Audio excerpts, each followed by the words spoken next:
Hello everyone, आज हामी set 8 को क्वेशन नम्बर 5 गर्न गइरहेछौँ। क्वेशन नम्बर 5 मा हेर्न सकिन्छ pyramid having a circular base of slide height 13 centimetre and vertical height 12 centimetre. यस्ता खालको क्वेशन हामीले अस्ति अघि पनि गरेका थियौँ। सेट 5 और 6 मा हामीले गरेको छौँ। यस्तै खालको क्वेशनहरू सर्कुलर बेस पिरामिडको भनेको यो कोन हो। Number A, write the formula of finding lateral surface area of circular base pyramid. Lateral surface area of circular base pyramid भनेको लैटरल सर्फेस एरिया अफ हामीलाई कोनको लेख्नु पर्यो। Lateral surface area of cone भनेको के हुन्छ? Pi are L. After that number B मा क्वेशनले के भनेको छ? Find the radius of circular base pyramid. हामीले रेडियस पनि निकाल्नु पर्ने and then we have to find out by how much total surface area of pyramid is greater than the area of base. So here pyramid को total TSA निकाल्ने र area निकाल्ने and then we have to find out ratio. So let's take a start. Number A मा हामीले just we have to write down the formula of lateral surface area. So we can write LSA of circular base pyramid. Circular base pyramid, circular base pyramid भनेको cone हो? Formula pi are l. Number B मा क्वेशनले के भनेको छ? Find the radius of base of a circular base pyramid. Radius निकाल्नु पर्ने। Radius निकाल्नलाई हामीलाई के चाहिन्छ? स्लाइड हाइट र वर्टिकल हाइट चाहिन्छ।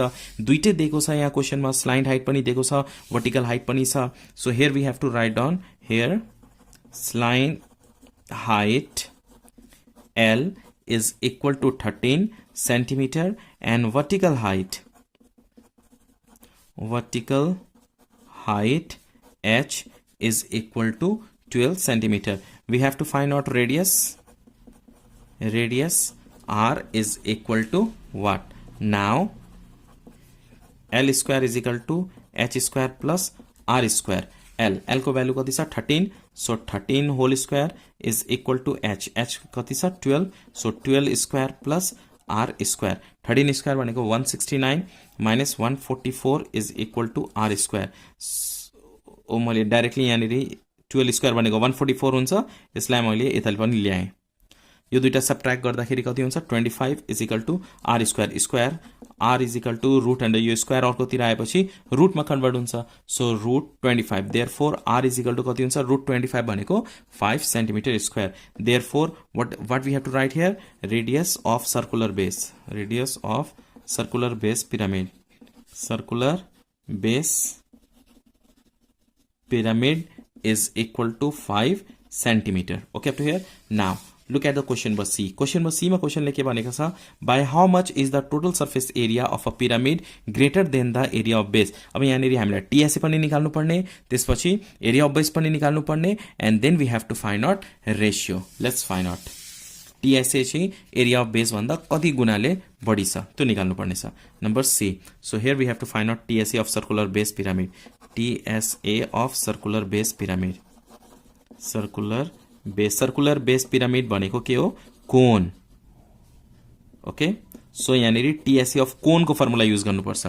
पाई R R plus L. Okay, circular base of pyramid भनेको pi R R plus L कोनको फर्मुला। पाई भनेको 22/7, आर को भ्यालु कति छ यहाँ? 5। त्यसपछि 5 प्लस एल, एल भनेको स्लाइड हाइट कति छ? 13। So we have to write here 13. Okay, up to here. Now let's calculate 22/7 into 5 into when you add we get here 18 अनि यसलाई मल्टिप्लाई र डिभाइड गर्दाखेरि 282.86 सेन्टिमिटर स्क्वायर हुन्छ। After this we have to find out area of base.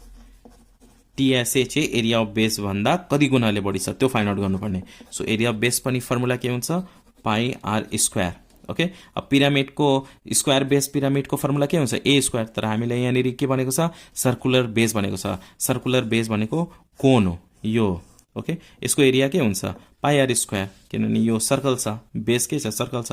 Formula pi r square. Pi means 22/7, r को value कति छ? 5। So we can write here 5 square and when 5 square भनेको 25 into 22 divide by 7 गर्दाखेरि 78.57 centimetre square हुन्छ। After that we have to find out ratio of TSA and area of base. Ratio of TSA of circular base pyramid to area of base, area of base. अब यहाँनिर कति छ TSA of circular base pyramid 282.86 divided by area of base. Area of base कति आएको छ 78.57। यसलाई calculate गर्दाखेरि कति हुन्छ 3.6 मोर और जस्ट सब्ट्र्याक्ट गर्दा पनि हुन्छ। Therefore 3.6 times more TSA is greater than area of base. Hope you understand this question number 5. Taken from set 8. यहाँनिर यो दुईटा डिभाइड गर्दाखेरि लगभग 3.6 times more हुन्छ। So TSA is greater than area of base by 3.6 times.